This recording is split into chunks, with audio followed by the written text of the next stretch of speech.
나의 도움이 되셨기에, 나의 도움이 되셨기에 라는 제목으로 시편 94편의 말씀을 함께 상고하기를 원합니다. 함께 읽으신 시편 94편은 어떠한 순간 가운데도 당신의 백성의 도움이 되시는 그 하나님을 향하여 하나님 이 모든 것을 판단해 주시기를 아뢰는 저자의 심정이, 그리고 처한 상황이 나타나 있습니다. 하나님, 이 악인들이 많은 죄악 가운데, 이 죄악이 점점 더 창궐해지는 가운데 하나님이 모든 상황들을 판단해 주십시오.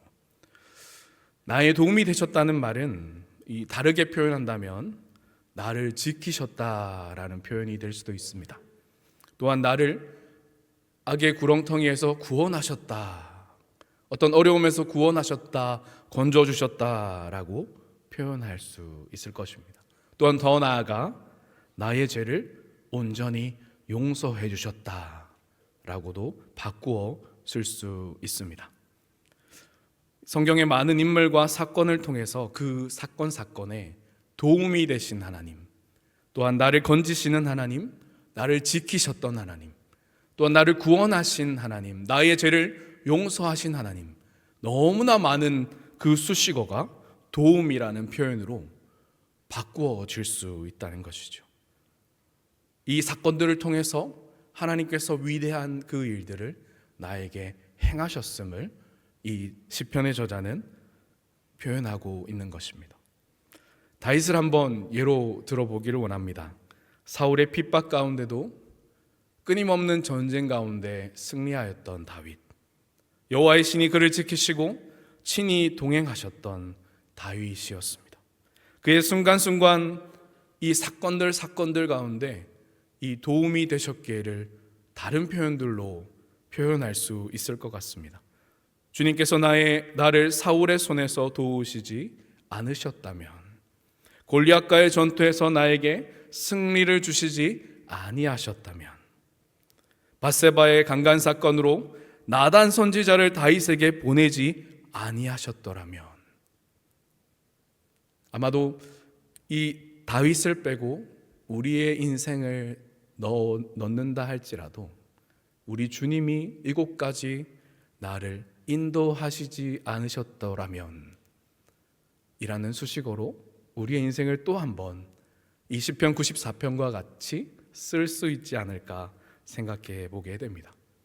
모든 것을 허락하시며 모든 것을 있게도 하시고 없게도 하시는 창조주 하나님께서 우리의 삶을 늘 지키시며 보호하심을 우리는 노래해야 할 하나님의 자녀가 되며, 주님께서 우리의 삶에 베푸신 은혜를 잊지 않고 증거해야 할 본분이 우리에게 있음을 또한 시편 94편을 통해 보게 되는 것 같습니다.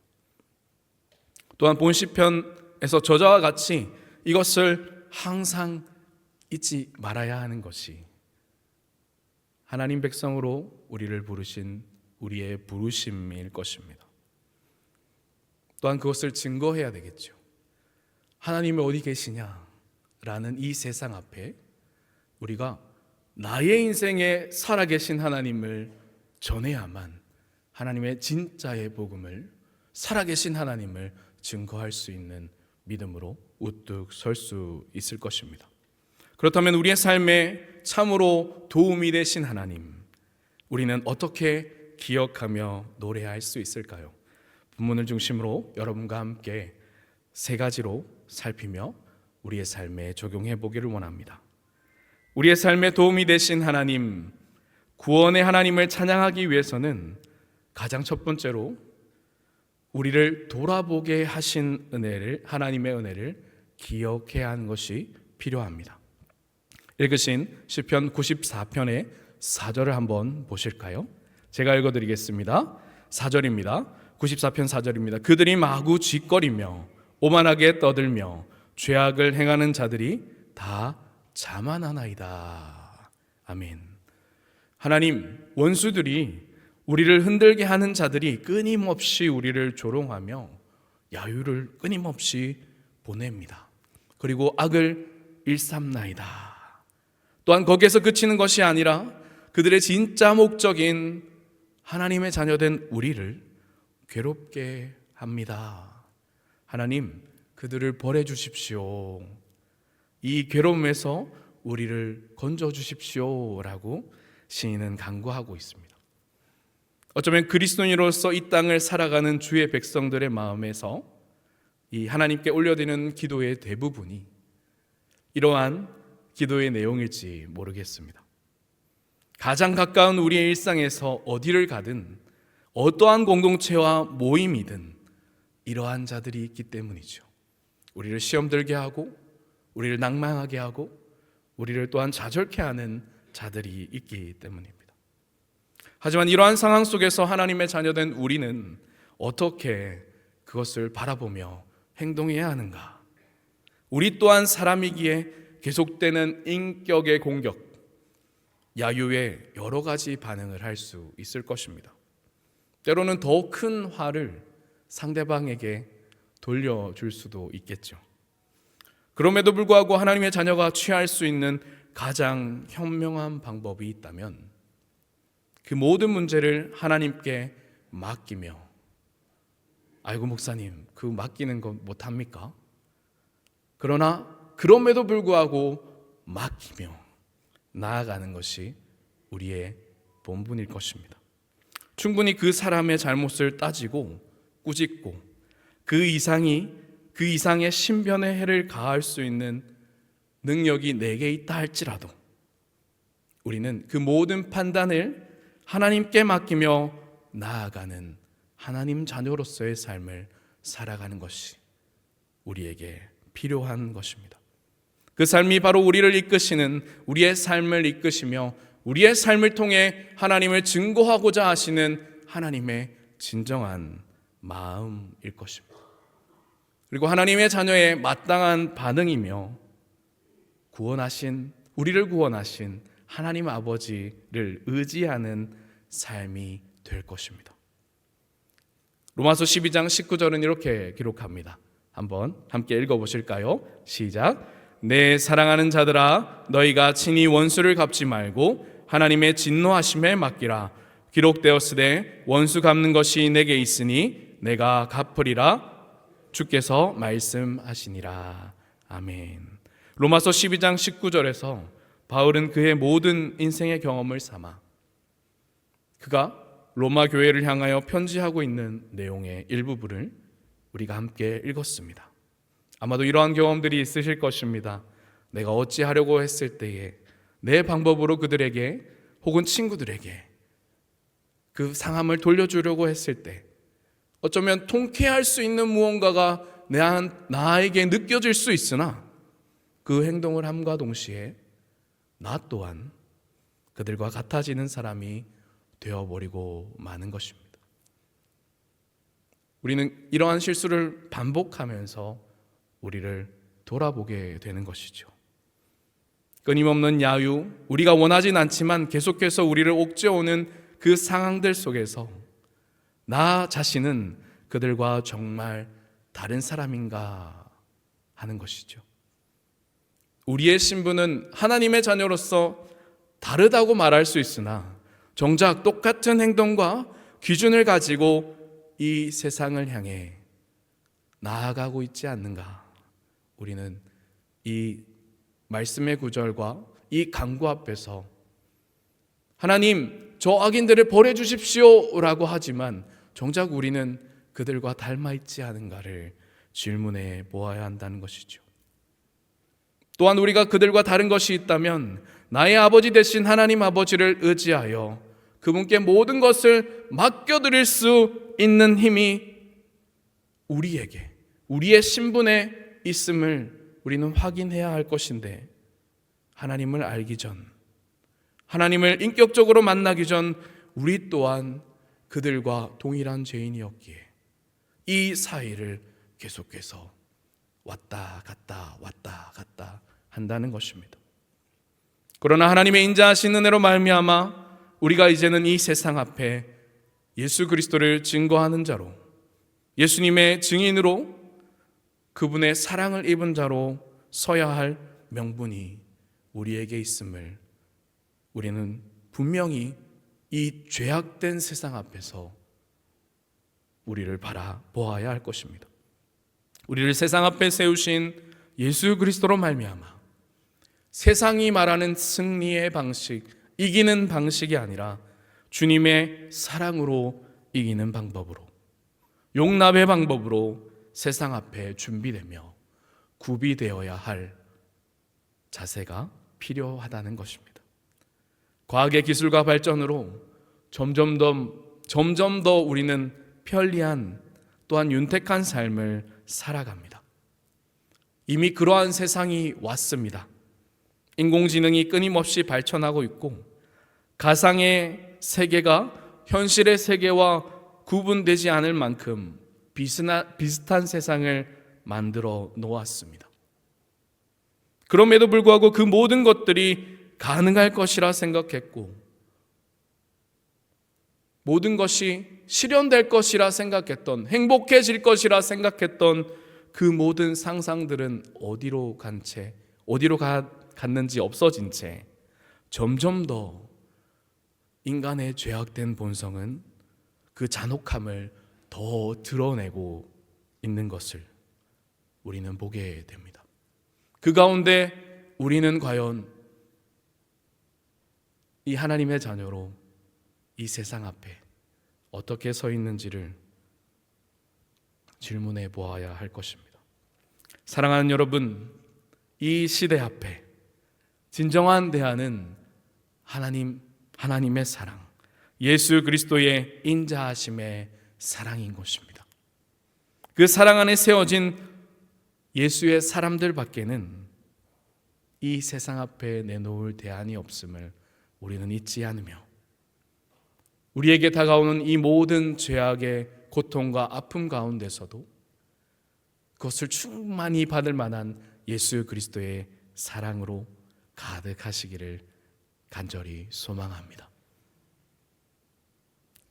죄악 앞에서 나의 분을 분출하고 나의 어떠함을 드러내는 것이 아니라 이 죄악을 통해서 내가 얼마나 많은 은혜를 받았는지, 그로 인해 얼마나 귀한 신분이 되었는지를 돌아본다면 우리는 더 이상 그 죄악의 종으로 살지 않을 수 있다는 것입니다. 그저 참아내고 용서하고 그저 용납하라는 것이 아닙니다. 그 영혼과 대상을 살리기 위해 오신 예수 그리스도의 마음으로 그 영혼의 살아남을 위해 여러분 끝까지 예수의 마음을 가지시고 인내하시는 모든 영가족들이 되시기를 예수님 이름으로 간절히 소망합니다. 두 번째, 우리의 도움이 되시는, 우리를 늘 도우시는 하나님을 찬양하기 위해서는 우리를 외면치 않으시고 평안 주시는 하나님을 항상 기억해야 합니다. 우리를 외면치 않으시고 우리에게 평안 주기를 원하시는 하나님을 항상 기억해야 합니다. 읽으신 말씀 13절에서 14절을 함께 읽어보시겠습니다. 말씀 한번 보실까요? 함께 읽겠습니다. 이런 사람에게는 환난 날을 피하게 하사 악인을 위하여 구덩이를 팔 때까지 평안을 주시리니 여호와께서는 자기 백성을 버리지 아니하시며 자기의 소유를 외면하지 아니하시리로다. 아멘. 말씀은 우리에게 당신의 교훈을 받는 자가 받을 복에 대하여 기록하고 있습니다. 12절을 한번 띄워주실까요? 12절은 기록합니다. 여호와여 주로부터 징벌을 받으며 주의 법으로 교훈하심을 받는 자가 복이 있나니. 본편의 저자가 이 12절의 표현을 통해서 이 두 가지의 상황들을 모두 다 경험하고서 적은 기록이 이 12절의 기록인 것을 보게 됩니다. 여호와여 주로부터 징벌을 받으며 주의 법으로 교훈하심을 받는 자가 복이 있나니. 교훈하심을 받는 자는 환난 날을 피하게 하시며 주께서 악인을 위하여 구덩이를 팔 때까지 평안하게 할 것임을 말하고 있습니다. 심판때에 자신의 백성을 버리지 아니하시며 자신의 것이라 칭해 주신 은혜를 온전히 누린다 표현하고 있습니다. 이러한 이 복이 누구에게 있습니까? 바로 하나님의 자녀된 우리에게 있는 것입니다. 그러기에 우리는 하나님을 날마다 기억해야 합니다. 고통의 순간에, 죄악이 나를 옥죄어오는 순간에 하나님 내게 이것을 또한 피하게 하시리라, 하나님 내게 이것을 도움을 주실 것이다라는 고백이 항상 우리의 마음과 중심에 있다면 우리는 하나님을 향해 찬양할 수 있을 것입니다. 비록 우리가 너무나도 부족하여 우리의 본성과 죄성의 방법으로 세상의 죄악을 쫓아갔다 할지라도 다시 하나님의 말씀으로 돌아오는 자가 복이 있음을 우리는 말씀 가운데 확인하고 또한 기억하는 것입니다. 물론 죄성의 흔적이 우리의 영혼과 육신을 끊임없이 무너지게 하고 괴롭게 할 수 있으나 여호와의 말씀의 교훈을 따라 살 때에 죄로부터 자유할 수 있는 평안이 있음을 우리에게 말하고 있는 것이죠. 시편 49편 5절은 이렇게 말합니다. 죄악이 나를 따라다니며 나를 에워싸는 환난의 날을 내가 어찌 두려워하랴. 오직 하나님의 말씀의 위를 걸어갈 때 하나님께서는 우리에게 다가오는 모든 어려움들을 극복할 힘을 주시며 넘어가게 하시는 것입니다. 다가오는 고통을 내 온몸으로 받는다면 나는 무너질 것이나 다가오는 모든 시련과 환난을 하나님과 함께 넘어가는 자는, 하나님의 은혜로 넘어가는 자는 그 다음에 환난과 어려움과 시련이 올 때에 나의 방법이 아니라 하나님의 방법으로 그것을 넘어가려고 엎드린다는 것을 말하는 것입니다. 환난과 풍복의 순간에 평안할 수 있음을 우리는 보게 되는 것이죠. 열왕기하 6장에 기록된 엘리사와 게하시의 이야기를 여러분 아십니까? 아람의 군대가 이스라엘 나라를 공격하기 위해 여러 차례 전략을 세웠지만 이스라엘의 선지자였던 엘리사는 하나님으로부터 계시를 받아 아람 군대의 공격들을 미리 알 수 있게 되어서 그 위기를 모면하게 되는 기록입니다. 이에 아람 왕은 엘리사로 인해서 화가 머리 끝까지 차게 됩니다. 그래야 많은 군사를 엘리사의 집이 있는 도단으로 보내게 되죠. 밤중에 포위된 엘리사의 집, 사환 게하시가 아침에 일어나 눈을 떠 밖을 보니 온 군대가 그 엘리사의 집을 에워싸고 있는 것입니다. 그러나 엘리사의 반응은 어떻습니까? 엘리사는 아무런 두려움도 없이 마치 그 군대가 자기의 집을 에워쌀 것임을 알았던 마냥, 하나님께서 분명 알려주셨을 것인데 알았던 마냥 게하시게 이렇게 말합니다. 열왕기하 6장 16절에서 17절 말씀입니다. 제가 읽겠습니다. 대답하되 두려워하지 말라. 우리와 함께한 자가 그들과 함께한 자보다 많으니라 하고 기도하여 이르되 여호와여 원하건대 그의 눈을 열어서 보게 하옵소서 하니 여호와께서 그 청년의 눈을 여심해 그가 보니 불말과 불병거가 산에 가득하여 엘리사를 둘렀더라. 엘리사의 집에 처한 그 위기의 아람의 군대를 누가 포위하고 계시는 것입니까? 하나님의 불말과 불병거가 포위하고 있음을 하나님 게하시에게 좀 보여주십시오라는 이 엘리사의 기도에 게하시가 눈을 들어 보게 되는 것입니다. 아람의 군사들보다 더 많은 하나님의 군대의 모습을 보게 되며 그렇게 게하시는 아람의 군대보다 많은 하나님의 군대의 모습을 보고 더 이상 놀라지 않으며 평안을 누리게 되는, 안심하게 되는 그 장면이 기록된 말씀입니다. 사랑하는 동산의 영가족 여러분, 여호와 하나님께서는 자기의 백성을 지키시며 환난 가운데도 푸른 초장과 쉴만한 물가로 인도하시는 하나님임을 여러분 고백하고 계십니까?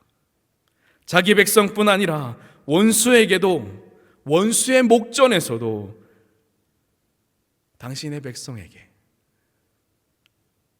많은 잔치의 상을 차려주시는 분이 하나님임을 기록하고 있는 것입니다. 이어지는 엘리사의 이야기, 엘리사는 하나님께 아람의 군대를 눈을 멀게 해달라고 간구를 합니다.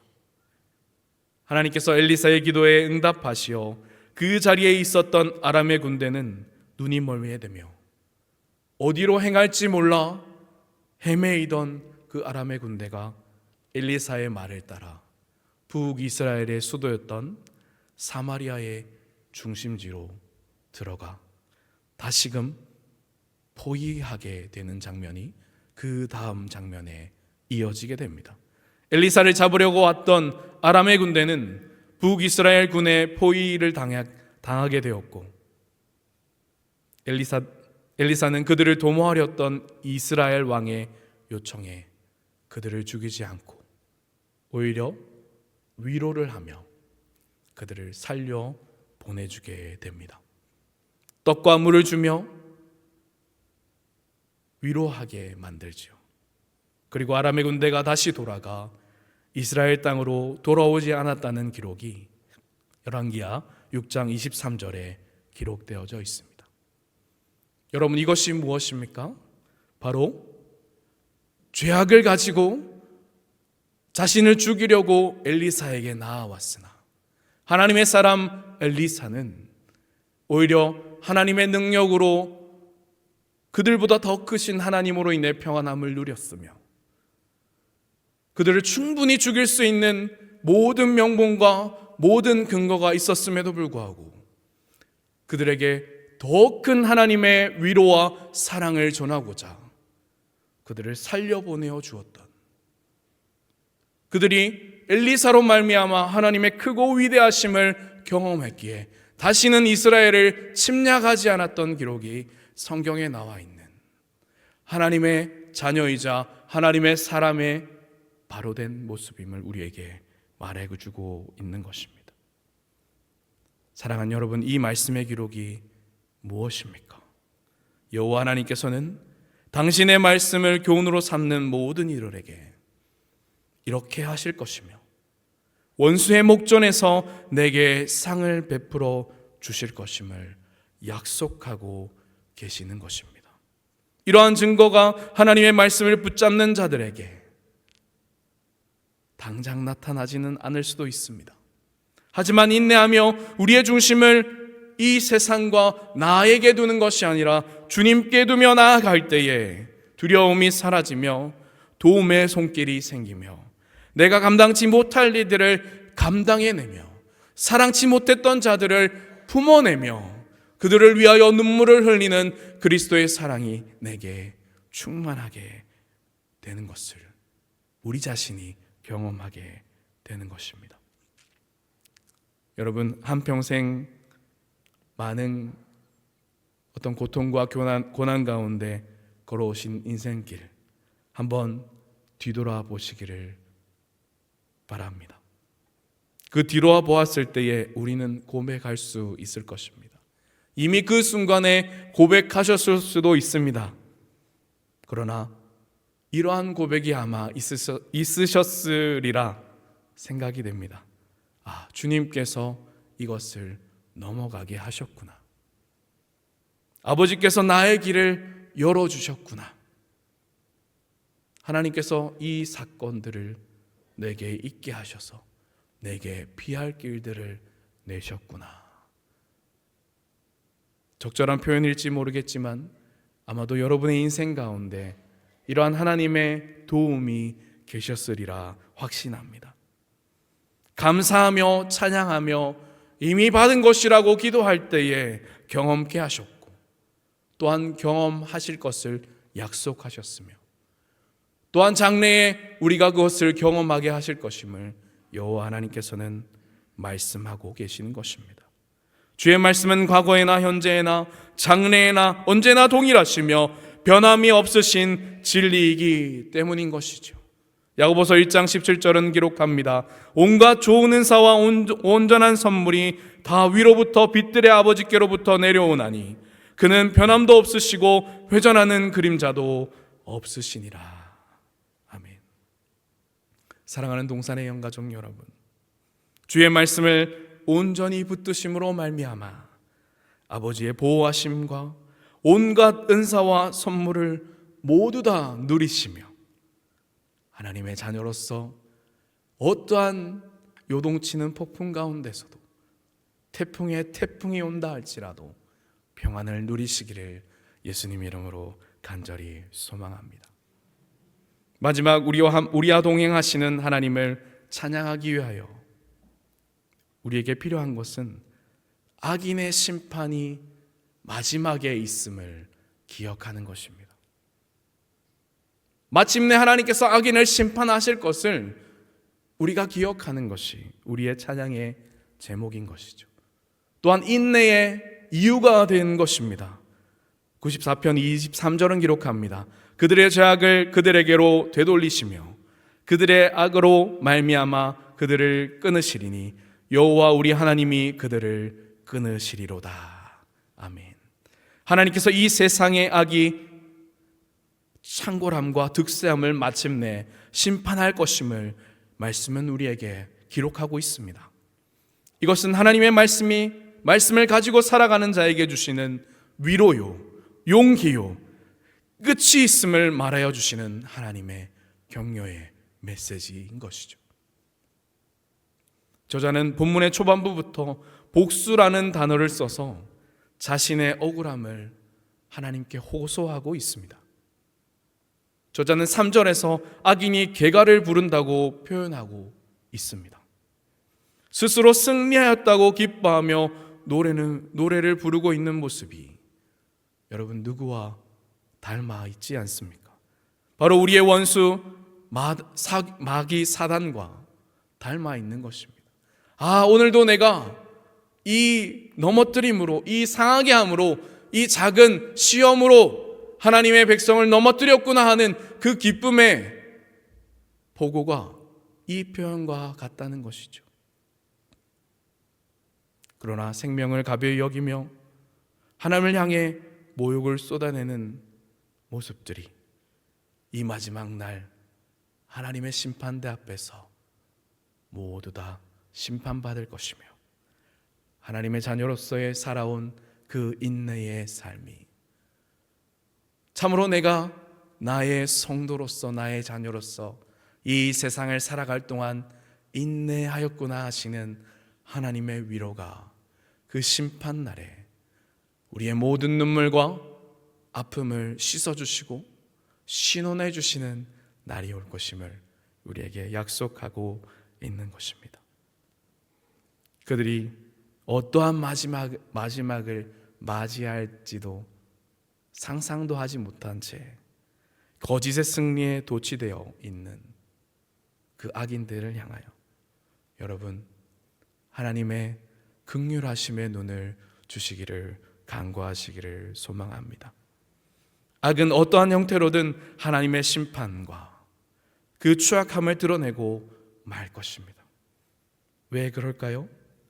악은 하나님의 선하신 섭리와 공존할 수 없는 것이 하나님께서 만드신 이 세상의 속성이요 세상의 법칙이기 때문입니다. 21절에 그들은 모여 의인의 영혼을 치료한다라고 말합니다. 또한 무죄한 자를 정죄하며 피를 흘리려고 한다라고 말합니다. 특별히 그리스도의 사랑으로 세상을 섬기려 하는 자들을 가만두지 않으며 주님의 사랑으로 하나 되지 못하게 만들고 끊임없이 나눔을 추구하는 그 마음들, 그것들이 있을 것임을 우리에게 보여주시는 것이죠. 그러나 우리 아버지 하나님 가만히 계시지 않고 우리를 그 올무와 수렁에서 건져주시며 죄악의 근을 없이 하실 것임을 우리에게 말하고 있는 것입니다. 죄악을 심판하신 가장 큰 사건이 무엇입니까?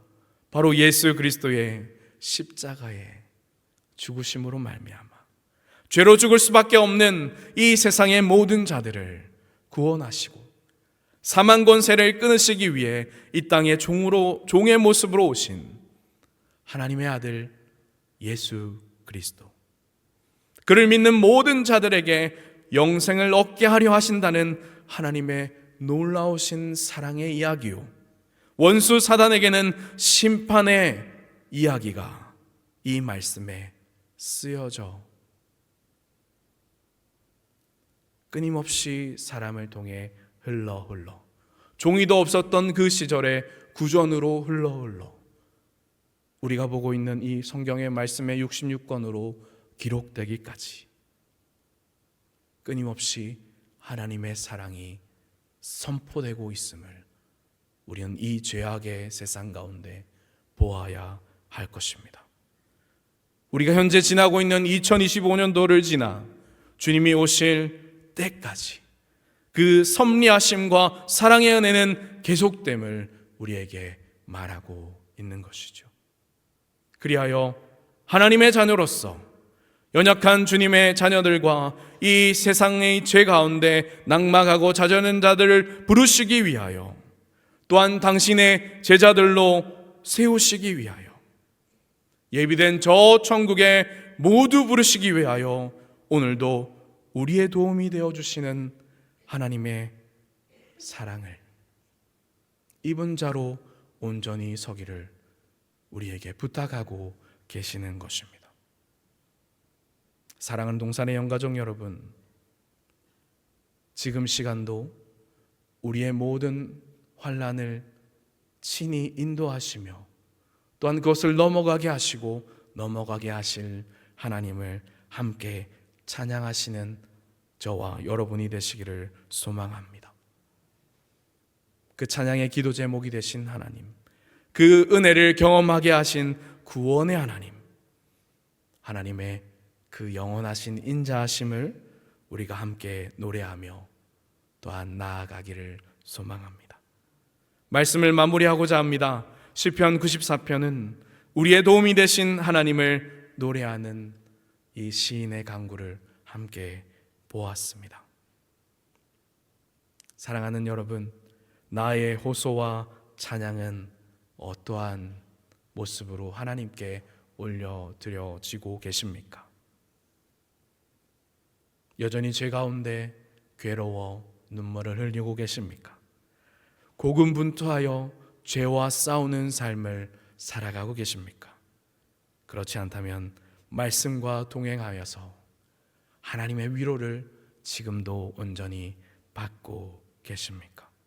그 어떠한 삶을 살아가고 계시든 우리를 향한 하나님의 완전하신 사랑과 위로와 보호가 끊임없이 우리에게 지속되고 있음을, 이후에도 우리의 다음 세대도 우리의 다음 세대에도 끊임없이 영원하신 하나님의 인자하신 사랑이 지속될 것임을, 그 약속을 바라보시며 영원한 우리의 찬양과 감사의 제목이 되시는, 우리의 도움이 되시는 구원의 하나님을 영원히 찬양하시는 동산의 모든 영가족들이 되시기를 예수님 이름으로 간절히 소망하며 축복합니다.